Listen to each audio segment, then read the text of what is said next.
मैं दयाशंकर मिश्र। आखिरकार कांग्रेस ने ईवीएम को लेकर अपना रुख साफ कर दिया है।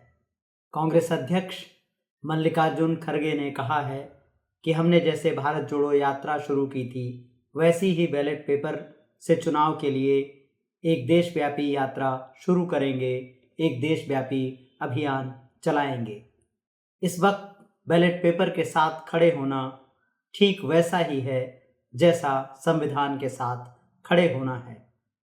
कुछ देरी से ही सही, लेकिन कांग्रेस ने बैलेट पेपर के लिए इस तरह की अभियान की बात शुरू करके इस दिशा में एक सकारात्मक पहल की है। लेकिन यह लड़ाई लंबी होगी और दूर तक चलने के साथ ही इसमें बहुत सारी चीज़ें, बहुत सारी कठिनाइयाँ, सांप्रदायिकता का सामना, दुष्प्रचार और हिंसा की एक लंबी श्रृंखला भी रुकावट बन सकती है। कैसे, हम इस वीडियो के अगले हिस्से में इसे जानने और समझने की कोशिश करेंगे। तो कांग्रेस को सड़क से लेकर भूख हड़ताल तक और संसद से लेकर गांव शहर की सड़कों तक में जुटना पड़ेगा लोगों को समझाने के लिए कि आखिर ईवीएम से चुनाव होना कैसे संविधान के विरुद्ध है। अब तक हमने देखा है कि मध्य प्रदेश के पूर्व मुख्यमंत्री और राज्यसभा सांसद दिग्विजय सिंह लगातार ईवीएम के खिलाफ बोलते हैं, प्रदर्शनों का हिस्सा रहे हैं और मुखरता से संसद के भीतर और बाहर ईवीएम का विरोध करते रहे हैं। लेकिन इस विरोध में अक्सर हमने उन्हें अकेले पड़ते हुए ही देखा है। अब जबकि कांग्रेस अध्यक्ष यह बात कह रहे हैं, राहुल गांधी अलग अलग मंचों पर ईवीएम पर सवाल उठाते रहे हैं और समाजवादी पार्टी के सांसद और लोकसभा चुनाव में बीजेपी के सांप्रदायिक चक्रव्यूह को रोकने वाले अखिलेश यादव ने संसद के भीतर भाषण, याद होगा, कि भले ही मैं 80 की 80 सीटें जीत जाऊं, लेकिन ईवीएम पर भरोसा नहीं करूंगा, नहीं करूंगा, नहीं करूंगा। तो अब इन सब बातों को जमीन पर लाने का वक्त है। जब आप चुनाव जीतें या चुनाव हारें, आपको यह स्पष्ट करना जरूरी होगा कि आगे आप ईवीएम के साथ जाएंगे या नहीं। तो आज के इस वीडियो में हम पूरी दुनिया में ईवीएम को लेकर क्या चल रहा है उसे भी जानने समझने की कोशिश करेंगे। आपने देखा होगा कि किस तरह से सुप्रीम कोर्ट ने ईवीएम को रोकने वाली याचिका को रद्द कर दिया है। सुप्रीम कोर्ट ने केवल इस याचिका को ही रद्द नहीं किया है, बल्कि सुप्रीम कोर्ट ने जो टिप्पणी की है वह बेहद महत्वपूर्ण है और नागरिकों को चिंतित करने वाली टिप्पणी है। कोर्ट के सामने याचिकाकर्ता ए.के. पॉल ने कहा कि उन्होंने दुनिया में 180 देशों से ज़्यादा देशों की यात्राएं की हैं और सब जगह उन्होंने देखा है कि किस तरह से ज़्यादातर बड़े देश ईवीएम के विरुद्ध हैं और ईवीएम को उन्होंने डिब्बे में डाल दिया है। सुप्रीम कोर्ट ने क्या कहा? सुप्रीम कोर्ट ने कहा, आपको इतने शानदार विचार कैसे आए?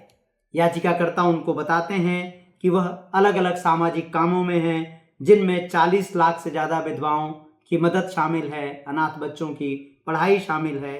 तो सुप्रीम कोर्ट उनसे कह रहा है कि आप राजनीति में क्यों कूद रहे हैं, आपका कार्यक्षेत्र बिल्कुल अलग है। जब पॉल ने कहा कि 150 देशों में, ज़्यादातर देशों में मतपत्र से चुनाव होता है, यानी बैलेट पेपर से, और वो ईवीएम का इस्तेमाल नहीं कर रहे हैं, तो सुप्रीम कोर्ट ने उनसे पूछा कि आखिर आप दुनिया से अलग क्यों नहीं होना चाहते हैं। तो सुप्रीम कोर्ट की जो टिप्पणी है, सुप्रीम कोर्ट का जो निर्णय है, वो मूलतः इस बात पर है कि हम जो कर रहे हैं वो प्रक्रिया ठीक है और आप हर बार जीतने के बाद एक दल दूसरी बात कहता है, हारने के बाद दूसरी बात कहता है। लेकिन इससे भी चिंता की बात है कि वह याचिकाकर्ता से कह रहे हैं कि आप राजनीति में क्यों कूदना चाहते हैं। नागरिकों को इस पर सोचना चाहिए क्योंकि जब तक भारतीय राजनीति के बारे में चिंतित नहीं होंगे, राजनीति को इसी तरह अकेला छोड़ते रहेंगे, तो उस पर कब्जा करना आसान हो जाता है। अब तकनीक की बात, हम भारतीय आखिर कितना समझते हैं तकनीक को? अलग अलग तरह के सर्वे आ रहे हैं और बताते हैं कि भारत में स्मार्टफोन बहुत तेजी से लोकप्रिय हो चुके हैं। युवाओं को छोड़िए, घरों में, घर के बाहर हम देखते हैं कि बुजुर्गों के पास बड़ी संख्या में अब स्मार्टफोन हैं। लेकिन स्मार्टफोन के साथ एक चीज़ और बढ़ रही है तेजी से, जिसे हम साइबर फ्रॉड कहते हैं। बैंकिंग में पासवर्ड चोरी से लेकर के और डिजिटल अरेस्ट तक के मामले बहुत तेजी से हमारे सामने आ रहे हैं। डिजिटल अरेस्ट के मामले पिछले दिनों इतने ज़्यादा बढ़ गए कि प्रधानमंत्री नरेंद्र मोदी ने मन की बात में डिजिटल अरेस्ट से ना डरने की बात कही है। डिजिटल अरेस्ट के मामले देश के कोने कोने में आ रहे हैं। डिजिटल अरेस्ट यानी ऐसी धोखाधड़ी और अपराध जिसमें अपराधी खुद को पुलिस, ईडी, सीबीआई अफसर बताकर आपको मोबाइल स्क्रीन से तब तक नहीं हटने देते जब तक आप उनकी मुंह मांगी रकम बैंक खातों में ट्रांसफर नहीं कर देते। आईआईटी के स्टूडेंट से लेकर डॉक्टर, इंजीनियर, प्रोफेसर, बैंक कर्मी सब पूरे देश में डिजिटल अरेस्ट का अलग अलग जगहों पर शिकार हो रहे हैं। इसका मतलब है कि केवल स्मार्टफोन होना स्मार्ट होने की गारंटी नहीं है। जैसे ईवीएम से चुनाव का मतलब सब कुछ हमारी समझ में आना नहीं है। स्मार्टफोन आपके पास है और आपको लगता है कि आप उसको चलाना जानते हैं, इस आधार पर आप उसको ले लेते हैं। हम लोग भी अपने तमाम घर परिवार में लोगों को उनकी उम्र और उनकी विशेषज्ञता को जांचे बिना फटाफट मोबाइल दे रहे हैं। इन दिनों बच्चों को फ़ोन देने का चलन एक पूरे समाज में इतनी तेज़ी से बढ़ गया है कि हर बच्चे के पास फ़ोन है। जिसके पास नहीं है वह कितना उपेक्षित महसूस करता है। लेकिन हम बच्चों को उसके बारे में एजुकेट करने में विफल समाज के रूप में देखे जा सकते हैं। यही स्थिति बुजुर्गों की है, इसीलिए डिजिटल अरेस्ट के मामले ज़्यादा बढ़ रहे हैं। इसका ईवीएम से क्या रिश्ता है? इसका ईवीएम से बहुत साफ रिश्ता है। कैसे? आइए समझते हैं। दुनिया के तमाम देश जहां हमारे से ज़्यादा तकनीक विकसित है और तकनीक का इस्तेमाल करने में हमसे आगे हैं, जैसे Germany, England, France, Netherlands, America, इन सभी देशों में आखिर ईवीएम को क्यों डिब्बे में डाल दिया गया है और बैलेट पेपर से चुनाव होते हैं? इसकी वजह क्या है? इसकी वजह है कि इन तमाम देशों में अगर आप देखें कि याचिकाएं सुप्रीम कोर्ट तक पहुंची, नागरिक बहसों तक पहुंची, तो सभी में एक बात जो निकल करके सामने आती है, जिसकी भारत में कोई चर्चा नहीं करता, वह बात है लोकतंत्र की प्रक्रिया सरल, पारदर्शी और सबकी समझ में आने वाली होना। ज़्यादातर ये देश यही बात अपने निर्णयों में कह रहे हैं कि लोकतंत्र को जो चलाने वाली प्रक्रिया है वो इतनी सरल हो कि कोई भी आदमी समझ सके, पारदर्शी इतनी हो कि उसको समझा सकें कि इतने वोट आए, इतने वोट पड़े थे, इतने वोट गिनने पर इतने वोट इतने हैं, इस व्यक्ति को इतने वोट मिले हैं, कुल इतने वोट मिले हैं, 100 में से इतने इतने वोट आपको मिले, इनका टोटल 100 हो गया या 80 हो गया, बात खत्म हो गई। तो जब हम अपने स्मार्टफोन की तकनीक को नहीं संभाल पा रहे हैं तो ईवीएम जैसी जटिल मशीन की प्रक्रिया कैसे हर आदमी समझे?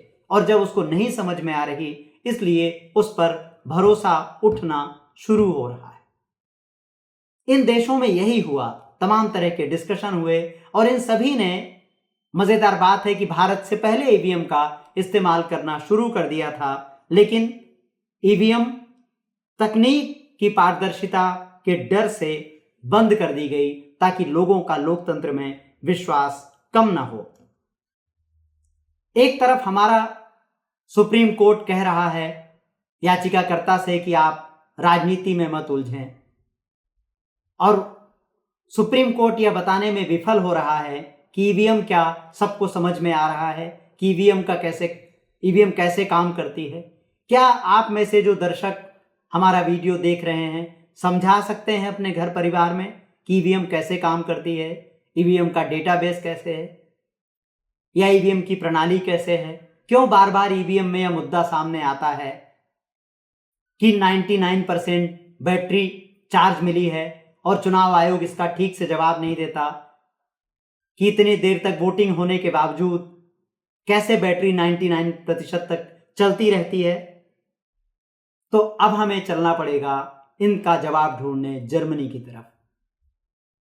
जर्मनी ने 98 से 2005 तक ईवीएम पर काफी शोध किए।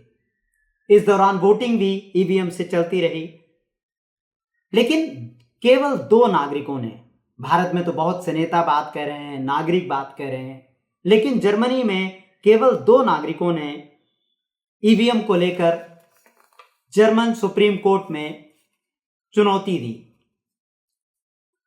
इससे पहले जर्मनी में 1998 में कोलोन में डच कंपनी नीडेप की ईवीएम के सफल परीक्षण के बाद इसका उपयोग शुरू हो गया था।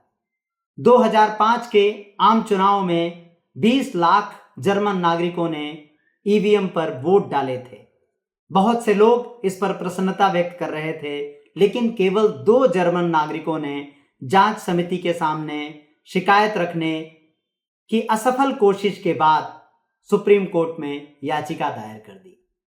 पहले उन्होंने भी कमेटी के पास जाने की कोशिश की, उनको अपने तर्क दिए, लेकिन जब जांच कमेटी ने उनकी बात नहीं सुनी तो वो ईवीएम का मुद्दा लेकर जर्मन सुप्रीम कोर्ट में पहुंच गए, जहां उन्होंने तर्क दिया कि ईवीएम का उपयोग असंवैधानिक था क्योंकि ईवीएम को हैक करना संभव था, इसलिए परिणाम पर भरोसा नहीं किया जा सकता।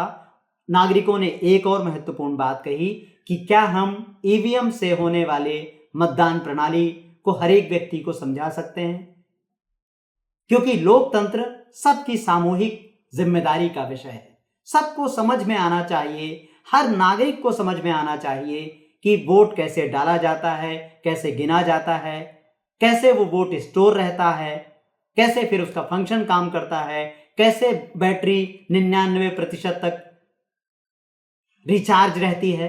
यानी हर सवाल जो नागरिक पूछें इसका उत्तर उनको मिलना चाहिए। इन 2 नागरिकों के तर्कों के आधार पर सुप्रीम कोर्ट ने अपना फैसला ईवीएम को बंद करने के रूप में सुना दिया।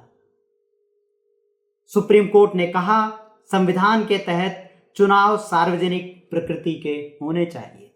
सरल भाषा में इसका अर्थ है ऐसी व्यवस्था हो जो सबको समझ में आए।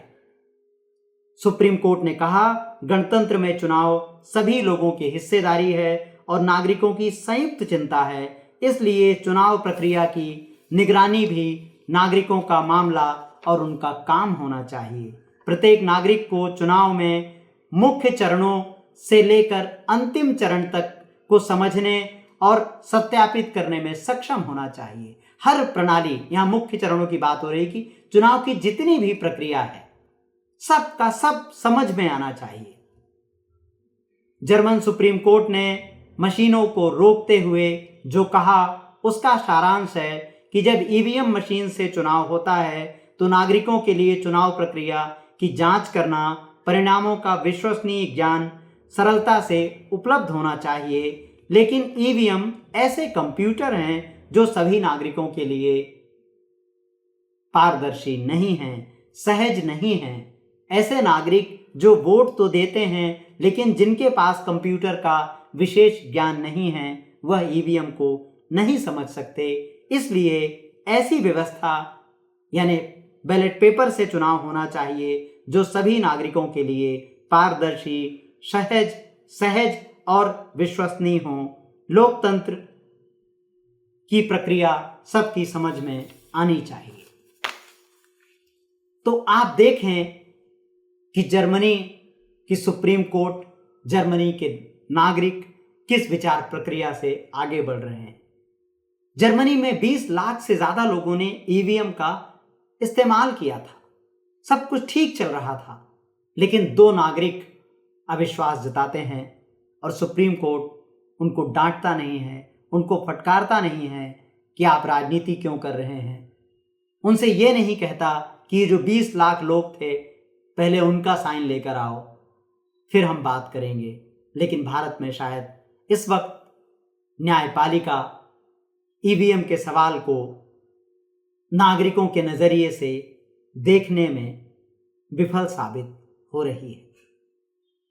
ऐसे में कांग्रेस का ईवीएम को लेकर जन अभियान की बात कहना, जन अभियान शुरू करने की बात कहना, राहुल गांधी का ईवीएम के विरोध में खुलकर सामने आना, अखिलेश यादव जैसा कि हमने आपको बताया वीडियो के पहले हिस्से में संसद के भीतर और संसद के बाहर जिस तरह से ईवीएम पर बात कर रहे हैं, इन सब का ईवीएम के खिलाफ सड़क पर जुटना बेहद ज़रूरी है, जिससे चुनाव पारदर्शी हों, जैसे जर्मनी में हुए, दुनिया के दूसरे देशों में हुए।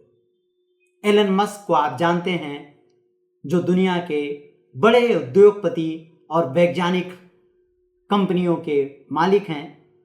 बड़ी बड़ी तकनीकी कंपनियों में उनके वैज्ञानिक आविष्कारों की और वैज्ञानिक खोजों की चर्चाएं चलती रहती हैं। वह कई बार बता चुके हैं कि ईवीएम का उपयोग लोकतंत्र के लिए कितना खतरनाक हो सकता है।